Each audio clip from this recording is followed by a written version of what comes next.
विश्वप्रसादात् भगवत्प्रसादो जुषा प्रसादान्न गति कुतोऽपि ध्यायुं स्तुवं स्तस्य यशस्त्रिसन्ध्यं वन्दे गुरो श्रीचरणारविन्दम् आजानुलम्बितभुजौ कनकावदातौ सङ्कीर्तनैकपितरौ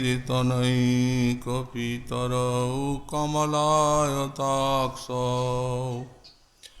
विश्वम्भरौ द्विजवरौ युगधर्मपालौ वन्दे जगत्प्रियकरौ करुणावतारौ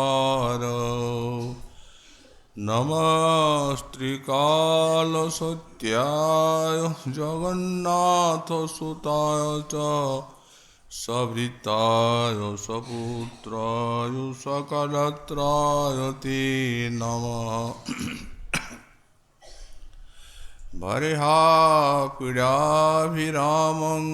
मृगमदतिलकां कुण्डलाक्रान्तगण्डां पञ्चाक्षं कम्बुकण्ठां स्मितसुभगमुखं स्वाधुरेण्यस्तवीनुं श्यामं शान्तं त्रिभङ्गं रविकरवसनं भूषितं वैजयन्त्या वन्दे वृन्दावनस्थं युवतिशतवृतं ब्रह्मगोपालवेषं तप्तकाञ्चन गौरङ्गी राधे वृन्दावनेश्वरी वृषभानुसुते देवी तं नमामि हरिप्रिये मूकां करोति वाचालं पङ्गुं लङ्घयति गिरिं यत्कृपातमहं वन्दे परमानन्दमाधवम् वंशाकल्पतरुभ्यश्च कृपासिन्धुभ्य एव च पतितानां पावनेभ्यो वैष्णवेभ्यो नमो नमः हरिभक्ति पराजे च हरिनामपरायणा दुर्वृत्ता वा सुवृत्ता वा तेषां नित्यं नमो नमः नमः धर्माय महते नमो कृष्णाय वेदसे ब्राह्मणेभ्यो नमस्कृत्य धर्मान् वक्ष्ये सनातनान् नारायणं नमस्कृत्य नरं चैव नरोत्तमं देवीं सरस्वतीं व्यासं ततो जयोमुदीरयेत् जय रूप सनातन भट्ट रघुनाथ श्रीजीव गोपाल भट्ट दास रघुनाथ এই ছয় গোসাইর করি চরণ বন্দন যাহা হইতে বিঘ্ন নাশ অভীষ্ট পূরণ দুর্গমী পথিমেন্দ্রস্খলৎপাদগতির্মুহু সকৃপাযুষ্টিদানেন সন্ত সন্তু বলম্বনম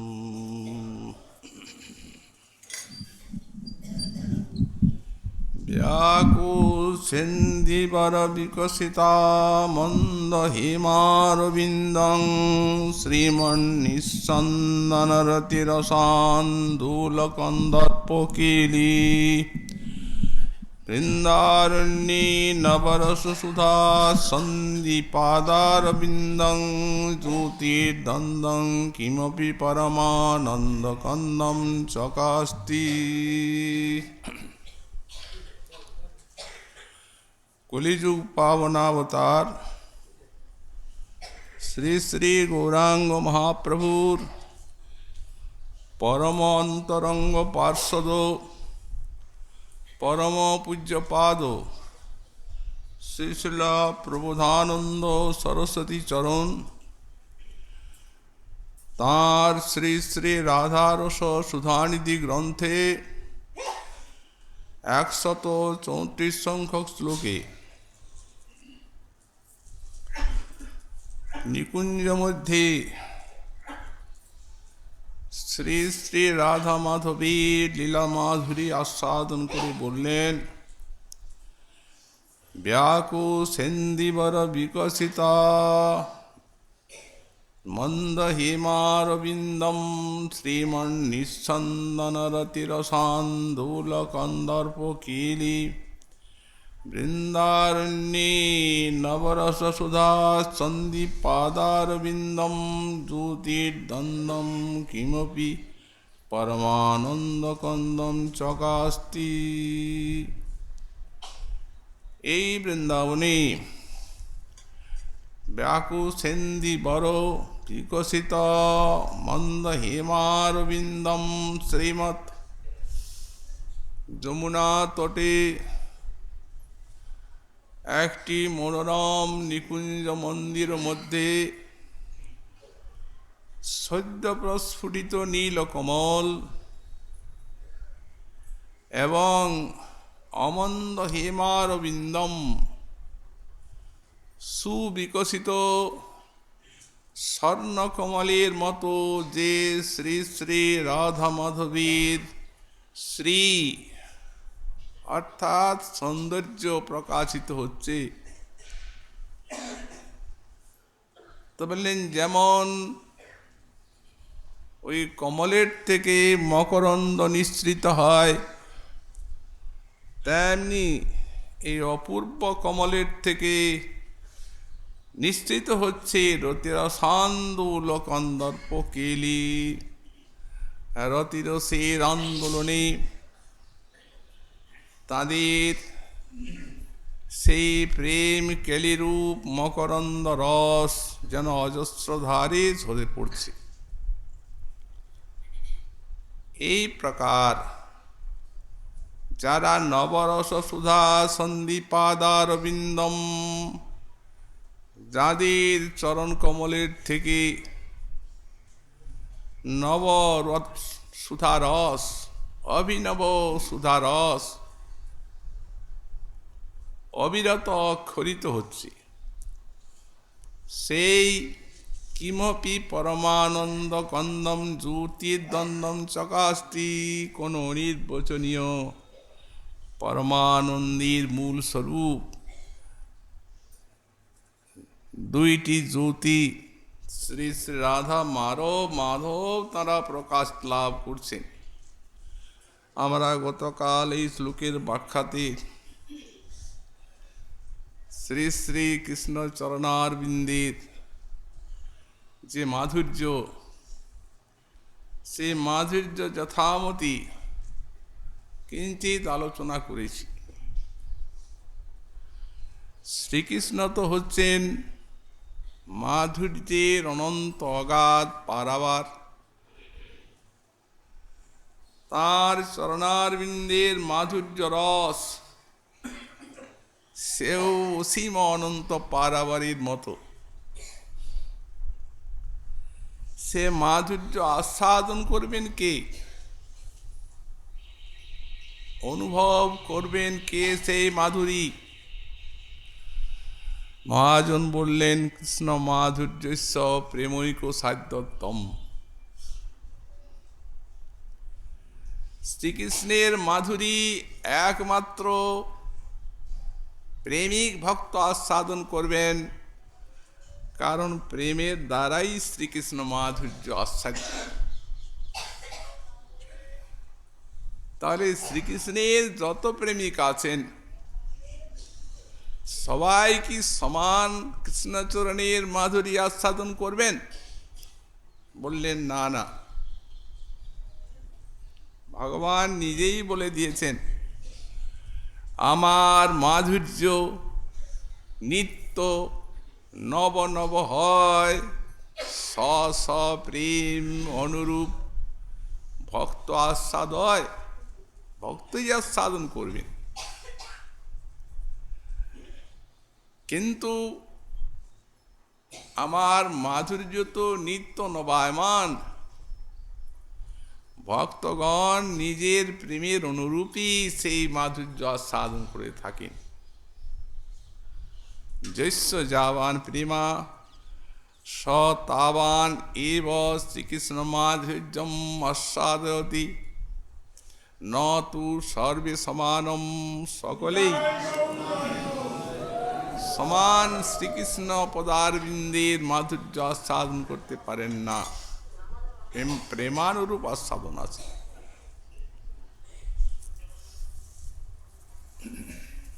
কিন্তু এই যিনি শ্রীকৃষ্ণ চরণার বৃন্দের মাধুরী আস্বাদন করে তাঁর রসোদ্গার করছেন, সেই যে ব্রজবালাগণ, তাদের শ্রীকৃষ্ণ চরণ মাধুরীর আস্বাদন অন্য প্রকার। বিশ্বের ভক্ত সমাজ, ব্রহ্মা মহেশ্বর যোগীন্দ্র আদি, তারা সব শ্রীকৃষ্ণ চরণের মাধুরী আস্বাদন করেন, বর্ণনা করেন, চিন্তন করেন,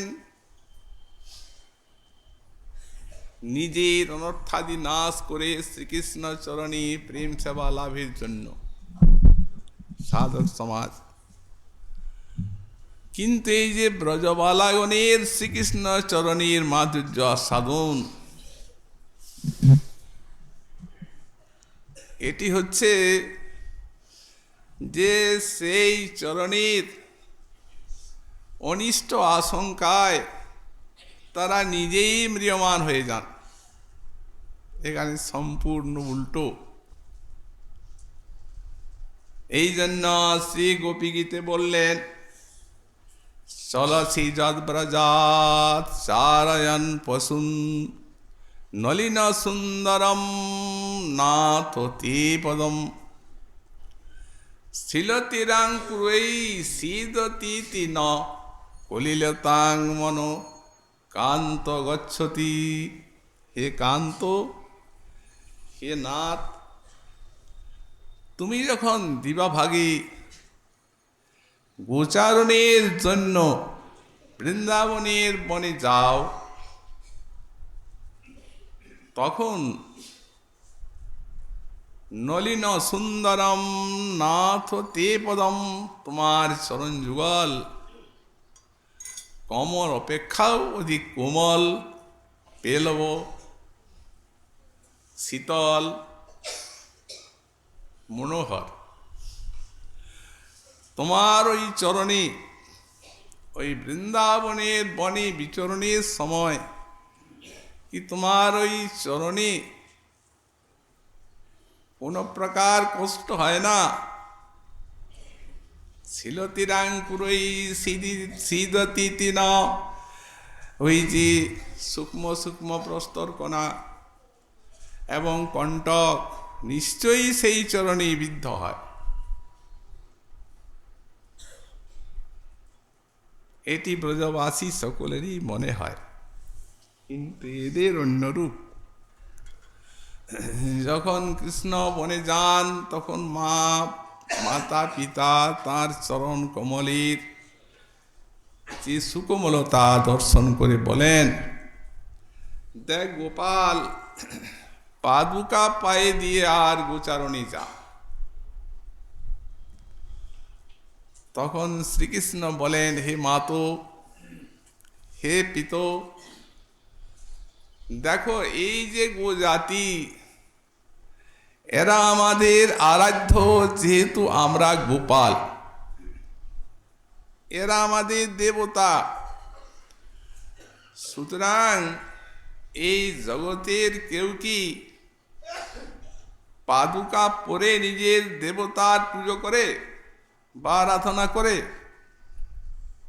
মাতা পিতা তারা গোপালের গোভক্তি দেখে বিস্মিত হন এবং নারায়ণীর চরণে গোপালের মঙ্গল কামনা করেন তারা।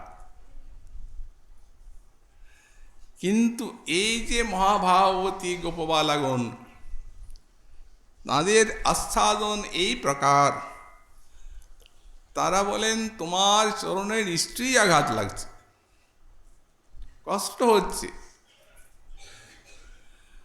অতএব হে কান্ত কলিলতাং মনো কান্ত গচ্ছতি, আমাদের মন অত্যন্ত অসন্তুষ্ট হচ্ছে, দুঃখিত হচ্ছে। তো এই যে দুঃখের কারণ, কিরূপভাবে কলিলতাং অর্থাৎ দুঃখ প্রাপ্ত হচ্ছে তাদের মন, এ বিষয়ে আমাদের শ্রীল বিশ্বনাথ চক্রবর্তী পাদ একটি তার ব্যাখ্যায় অপূর্ব ধারণা প্রদান করেছে। রসিক ব্যাখ্যাকার বলছেন যে কলিলতাং শব্দ আছে, কলিং কলহং লাতি গৃহ্ণাতীতি কলিলম তদ্ভাব কলিলতা। অতএব अस्मन् मनो अस्माभिसहरेव कलहं करोति, বলে এখানে কলি কলহকে বলা হয়। তো অতএব এই কলি, সেই কলিকে আনয়ন করে কলহকে, এই জন্য হলো কলিলম। তার ভাবটি হচ্ছে কলিলতা, কলিলতা শব্দ আছে। তো তারা বলেন যে আমাদের মন আমাদের সঙ্গে কলহ করে থাকে। তুমি যখন এই সুকোমল চরণে বনে যাও, তখন আমাদের মন আমাদের সাথে কলহ করে। সেই কলহটা কি প্রকার? যখন তিনি বনে যান, তখন তাদের মন বলে যে দেখো গোপবালাগণ, কৃষ্ণ বনে যাচ্ছেন, অতএব তার চরণে নিশ্চয়ই কঙ্কর কণ্টক বিদ্ধ হচ্ছে। আসলে প্রকৃতপক্ষে সেটা হয় না, কারণ বৃন্দাবন বনভূমির একটা শ্রীকৃষ্ণ চরণের সেবা আছে। তিনি যে বৃন্দাবনের বনে এই প্রকার মুক্ত চরণে বিচরণ করেন, এটি তো বৃন্দাবনের মহা সৌভাগ্য। কারণ কৃষ্ণচরণ তাঁর উপরে বিন্যস্ত হয়, চরণ চিহ্নগুলি অঙ্কিত হয়। এই জন্য ধরণীর গর্বের সীমা নেই। ধরণী বলেন এই জন্য আমার নাম হলো ধরা, কৃষ্ণচরণ বুকে ধারণ করি তাই। আচ্ছা, এই কৃষ্ণচরণ কি বৈকুণ্ঠ পর্যন্ত কোথাও আছে? কোথাও নাই, এই বৃন্দাবনের বনে আছে। এই জন্য সৌভাগ্যে ধরণী দেবী তিনি চরণীর সুকোমলতা এটি আস্বাদন করে যেখানে যেখানে কৃষ্ণ পদন্যাস করেন, সেই সেই জায়গায় জিহ্বাটি পেতে দেন। সেই কোমল ধরণীর জিহ্বার উপরে কৃষ্ণ পদচারণা করে থাকে। অতএব কষ্ট হয় না, কষ্ট হওয়ার কোনো সম্ভাবনাই নাই, কিন্তু সুখ হয়। তো মহাভাবের একটা লক্ষণ হচ্ছে তৎসক্ষেপি আটটি সংকয়া খিন্নতম। যেখানে কৃষ্ণের সুখ, সেখানেও আটটি সংখ্যায় এরা অতিশয় দুঃখ পেয়ে থাকেন। মহাজন বলেন অনিষ্ঠা সংকিনী বন্ধু হৃদয়ানি ভবন্তিহি। এটি একটি নিয়ম আছে যে বন্ধুর হৃদয়ে যাকে ভালোবাসা যায়, তার অনিষ্ট আশঙ্কা মনে জেগে থাকে। এই জন্য এদের অনিষ্ট আশঙ্কা হয়। তো মন সেই কথা বলে, কলহ করে। তখন এরা বলেন, দেখো ভাই মুগ্ধ মন, ওরে তার কি কষ্ট হয়? চরণে কষ্ট হয় না। যদি ভাই তার কষ্ট হতো তবে কি এই প্রত্যেক দিন তিনি গোচারণে যেতেন? অতএব তিনি সুখেই গোচারণ করেন। তখন মন কলহ করে, আরে দুর্বুদ্ধি গোপবালাগণ, সুখে বিচরণ করবেন কেন? বন্য প্রদেশ, কঙ্কর, কণ্টকা ইত্যাদিতে পূর্ণ আছে। ওই সূক্ষ্ম সূক্ষ্ম সমস্ত অঙ্কুরগুলি আছে তৃণের, সেগুলি বিদ্ধ হয়ে যায়, তখন তার কত কষ্ট হয়। গোপবালা বলেন, দেখো মুগ্ধ মন, তিনি সেইরূপ স্থানে পদচারণা করবেন কেন? যেখানে বালুকাময় স্থান সেইখানে তিনি বিচরণ করেন। তো মন বলে, নির্বুদ্ধি গোপবালা, আরে গাভীগুলি কি বালু খায়? তারা তো তৃণ ভক্ষণ করে, এই জন্য তারা অপথে বিপথে ধাবিত হয়ে যায়। এই তৃণের লোভে তিনি তাদেরকে সংযত করতে যান, তখন নিশ্চয়ই চরণে লাগবেই। দেখো ভাই মন, বলি শোনো, ধৈর্য ধরো। ওরে তিনি তো চক্ষুষ্মান, তার চক্ষু আছে, অতএব তিনি সেই কঙ্কর কণ্টকের উপরে পদন্যাস করবেন কেন? মন বলে, আরে প্রেম গন্ধ রহিতা ব্রজবালা, যদি অনবধানে সখাগণের সঙ্গে খেলতে খেলতে অনভিনিবেশ বশত যদি কোনো কণ্টকে কি কঙ্করে চরণ পড়ে যায়, তখন কি হবে? ব্রজবালা বলেন, দেখো ভাই মন, তুমি ঠিকই বলেছ, কিন্তু কি করব? এর তো কোনো প্রতিকার নেই, আমাদের দ্বারা প্রতিকার হবার নয়। অতএব এই প্রকার দুঃখ ভোগ করার জন্যই বিধাতা আমাদের সৃষ্টি করেছেন। তখন মন বলে, দেখো গোপবালা, দুঃখিনীগণ, তোমরা দুঃখ ভোগ করো, কিন্তু এই কষ্ট আমি আর সহ্য করতে পারি না। আমি এক্ষুনি এই প্রাণগুলির সঙ্গে তোমাদের দেহ থেকে বেরিয়ে যাব, আর নিষ্প্রাণ মনরহিত দেহে তোমরা দুঃখ ভোগ করতেই থাকো। এই প্রকার কলহ হয়। কি কষ্ট! এই যে কলিলতাং, এই শব্দে যে ব্যাখ্যা দিয়েছেন ব্যাখ্যাকার, এত ব্যাখ্যা অপূর্ব, তাদের কত কষ্ট হয় সেইটি বুঝিয়ে দিতে চেয়েছেন। মহাপ্রভু স্বরূপ দামোদর রামানন্দ রায়কে বললেন, আমার মন ইন্দ্রিয়ের সঙ্গে এই দেহ ছেড়ে যোগী হয়ে বৃন্দাবনে চলে গেল, অতএব দেহে আমার মন নেই, যোগী হয়ে গেল। সুতরাং শিষ্য নিয়ে ইন্দ্রিয়গণকে নিয়ে চলে গেল, শূন্য মোর শরীর আলয়। কি কষ্ট! দেহে মন নেই, প্রাণ নেই। ব্রজবালার কৃষ্ণচরণ মাধুরী আস্বাদন এই রূপ অন্য প্রকার। শেষে বললেন কি, বুটি কিন্তু কোনো কোনো ব্যাখ্যাকারের মতে শ্রীমতী রাধারানীর বাণী। কারণ আমরা বললাম যে প্রেমানুরূপ আস্বাদন কৃষ্ণচরণের মাধুরী।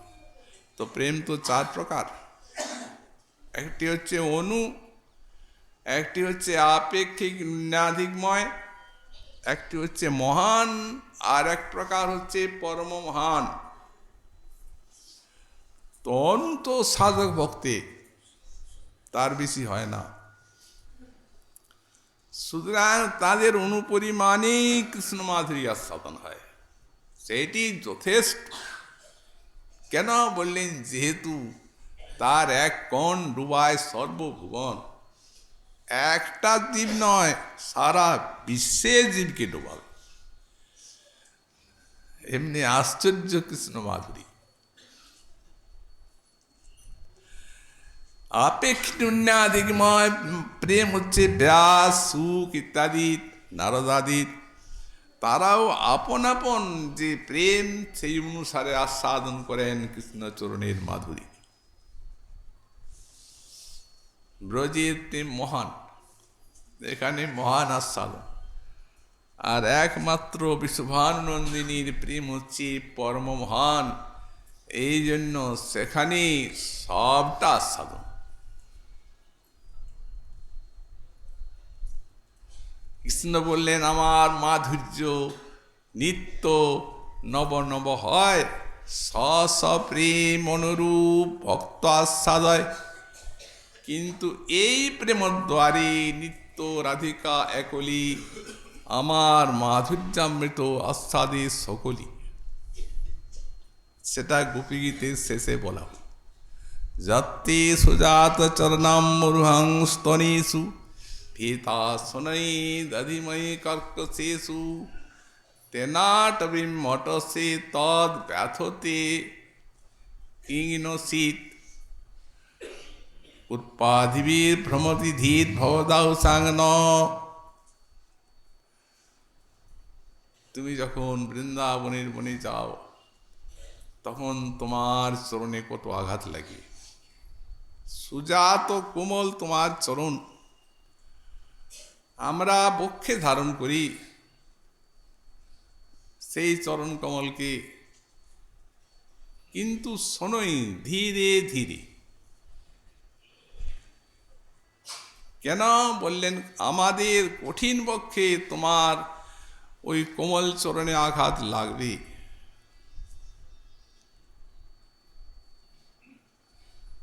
তা না ধরলেই পারেন।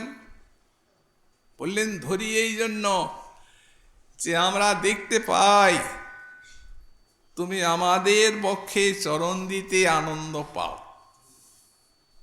সুতরাং তোমাকে আনন্দ দিতে হবে। অথচ কঠিন বক্ষ দেশ, কষ্ট হবে তোমার, এই জন্য দুঃখও দিতে হবে না। তাই সমাধান হচ্ছে শোনই ধীরে ধীরে। গোস্বামীপাদ ব্যাখ্যাতে বললেন, এই নিজ সুখ কামিতার অত্যন্ত ভাব এই শ্লোকে ব্যক্ত হয়েছে। সারা বিশ্বে যত শাস্ত্র আছে, যত প্রকার প্রেমিকের বাণী আছে, এইরকম একটি শ্লোক পাওয়া যাবে না কোথাও। আর কার বাণী? গোপিকাগণের বাণী। কারণ তারা প্রেমকে হৃদয়ে যেমন গোপন করে রাখেন, এমন আর বিশ্বে কেউ নাই, এই জন্যে তাদের নাম গোপী। সাধককেও রাখতে হবে। ঠাকুর মশাই বললেন, রাখো প্রেম হৃদয়ে ভরিয়া, হৃদয়ে ভরে রাখুন, যেন কেউ ওটা দেখতে না পায়, টের না পায়। আর যেখানে মহান পরম মহান প্রেম, সেখানে এই চেষ্টাটিও পরম মহান এবং মহান। এই রাখো প্রেম হৃদয়ে ভরিয়া, আমি আমার সুখের জন্য তোমায় চাই। সুতরাং সখী কৃষ্ণ মিলনের জন্য প্রাণ যায়, তুমি এখনই তার সঙ্গে মিলন করাও।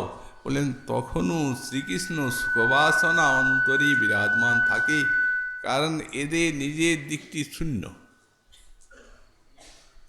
এই যে মহাভাব, এই মহাভাব এমন একটি উচ্চস্তরের বস্তু, যে হৃদয় গুহান্তর্গত যে আত্মসুখ বাসনা, সেগুলি সব সূর্যের মতো বিলুপ্ত করে দেয়। নিজের দিকটি একবারই শূন্য। কৃষ্ণ সুখে এদের হৃদয় ভরপুর। সুতরাং সুখ দিতে হবে তাকে, তিনি তাতে সুখ পান, হৃদয়ে ধারণ করেন। কিন্তু সোনই দধিময়ী ধীরে ধীরে ধারণ করে থাকে। কোনো প্রেমিকার এই ভাবটি বিশ্বে আসতে পারে না,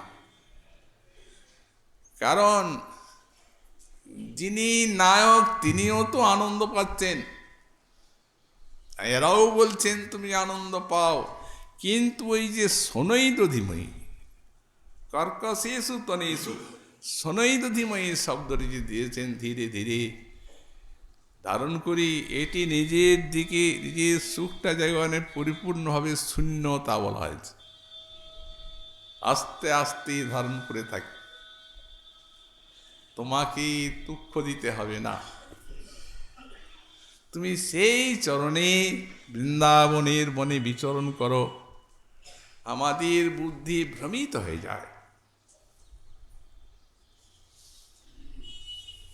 তো সুতরাং এই চরণের সুষমা, এই মহান এবং পরম মহান প্রেমে গোপীগণ যে প্রকারে জানেন, এমনটি আর বিশ্বে কারো জানা নেই।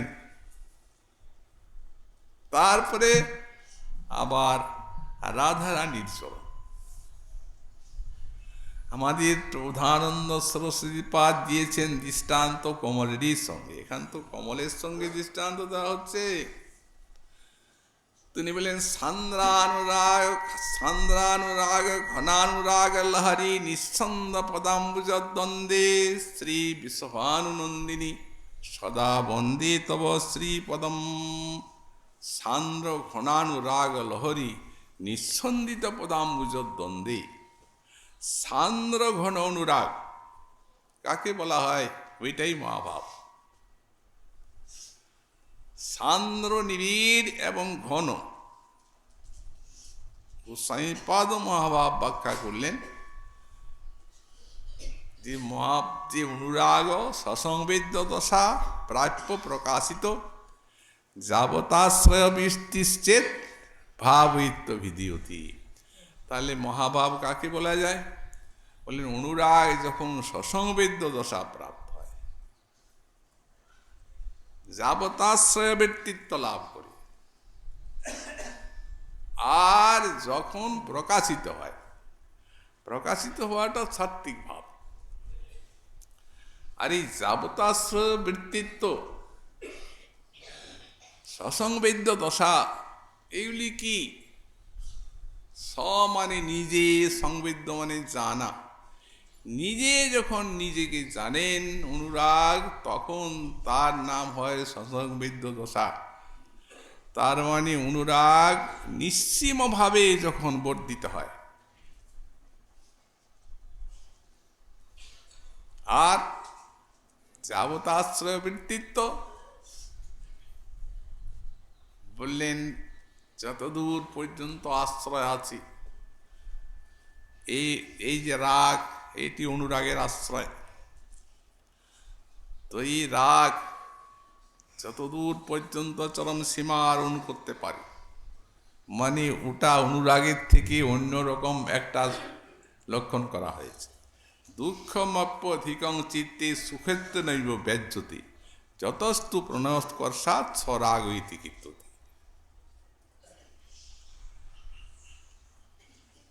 যখন প্রণয়ের উৎকর্ষবশত, যখন দুঃখের পরাকাষ্ঠা, এই দুঃখের পরাকাষ্ঠা পর্যন্ত যখন এই রাগের লক্ষণই হচ্ছে তাই। দুঃখস্য পরমাকাষ্ঠাং প্রাপ্ত, দুঃখের পরমাকাষ্ঠা প্রাপ্ত হয়ে কৃষ্ণ সুখের অনুসন্ধান করা, এটি হচ্ছে অনুরাগ। তো এই গোস্বামীপাদ এটি বুঝাতে বললেন 3 প্রকার এই অনুরাগের দশা আছে। একটি হচ্ছে করণ, একটি হচ্ছে কার্য, আর একটি হচ্ছে ভাব। তো করণ মানে কি? বললেন করণ উপায়, যা দ্বারা করা যায় সেইটি হচ্ছে করণ।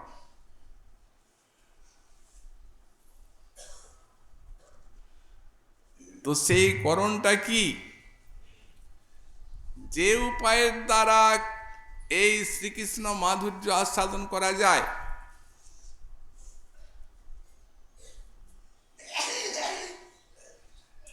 সেইটি হচ্ছে করণ উপায়। তো এর দ্বারা অনুরাগ যখন চরম পরাকাষ্ঠা প্রাপ্ত হয়, তখন কৃষ্ণ মাধুর্য পরাকাষ্ঠা প্রাপ্ত আস্বাদন হয়। আর কার্য কোনটা? বললেন যেটা করা হলো সেইটি কার্য।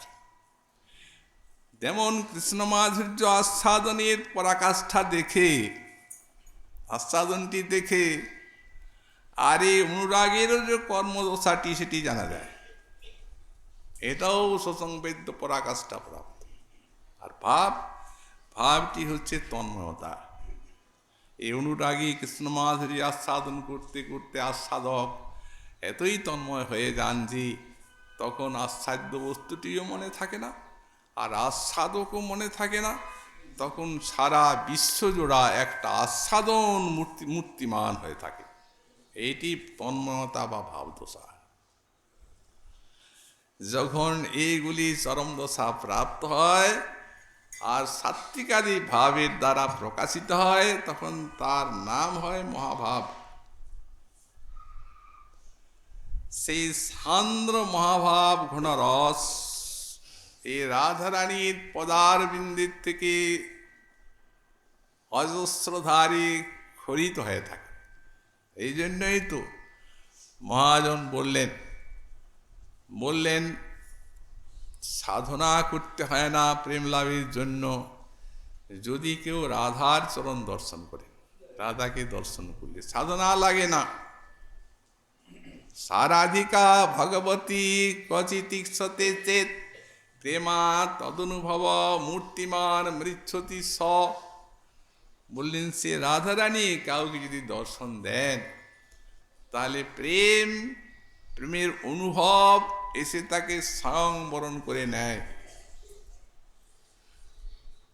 প্রমাণ চান? চেত কৃষ্ণ চন্দ্রেশ মহাবতার তাদ্রিক নিজ প্রেম বিতরণকারী। বললেন তার প্রমাণ হচ্ছেন মহাপ্রভু। ওই রাধারানীর ভাবটা নিয়েছেন, কান্তিটা নিয়েছেন। বাইরে তো কান্তিটা আছে, ভিতরেও তিনি আছেন। কৃষ্ণকে দেখলে তো প্রেম হবে না, রাধার দর্শন চায়। কারণ ওই যে মকরন্দর্শ ধারা চরণের থেকে অজস্রধারে খরিত হচ্ছে।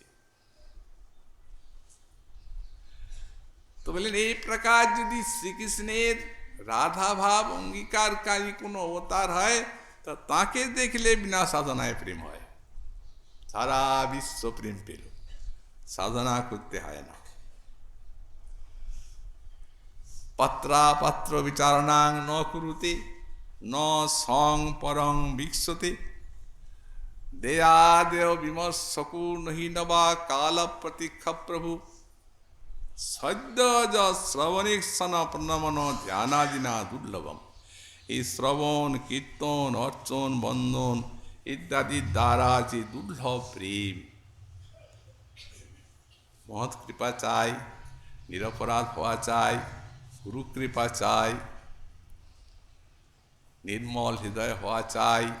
এইরূপ ভাবে ভজন করতে করতে ভজন পরিপক্ক হলে তখন প্রেম আসে। আর যদি সেই প্রকারের ভজন হয়, যেমন আমি করে যাচ্ছি, তো বললেন কোটি জন্ম করে যদি শ্রবণ কীর্তন তথাপি না পায় কৃষ্ণ পদে প্রেমধন। কোটি জন্ম শ্রবণ কীর্তন করলেই যে হবে তা নয়, নিরপরাধ হওয়া চাই এবং সতর্ক হওয়া চাই যেন আবার কোনো অপরাধ না আসে। এবং মহৎ কৃপা চাই, গুরু কৃপা চাই, কৃষ্ণ কৃপা চাই, তাহলে প্রেম হবে। তো এত দুর্লভ প্রেম দর্শন মাত্রই পেয়ে গেল এ রাধা রানীর চরণ দর্শনের জন্য। এ রাধা রানী সেই মহাভাব নিঃস্পন্দিত চরণ, এই অনুরাগ লহরী মালা সান্দ্রানন্দ বলতে কৃষ্ণকেও বোঝা যায়, সান্দ্রানন্দ ঘন। তো সুতরাং সান্দ্রানন্দ ঘন হচ্ছেন শ্রীকৃষ্ণ, তার অনুরাগ লহরী মালা এই চরণের উপরে নিঃসন্দিত হয়। সান্দ্রানন্দ ঘন গোবিন্দ, তার হৃদয়ের অনুরাগ, সেই অনুরাগ লহরী মালা এই চরণে নিঃসন্দিত হয়। এই জন্য এই রাধার চরণকে বলা হয়েছে সান্দ্রানুরাগ ও নিঃসন্দিত পদাম্বুজ দ্বন্দ্বে। তো এর যে দৃষ্টান্ত বা প্রমাণ আমরা মহাজন বাণীতে পাই, শ্রীমন মহাপ্রভুর কৃপা হলে আগামীকাল আবার সেই বিষয়ে আমরা আস্বাদন করব। আজকে আমাদের ভাগবতী কথা এখানেই বিশ্রাম।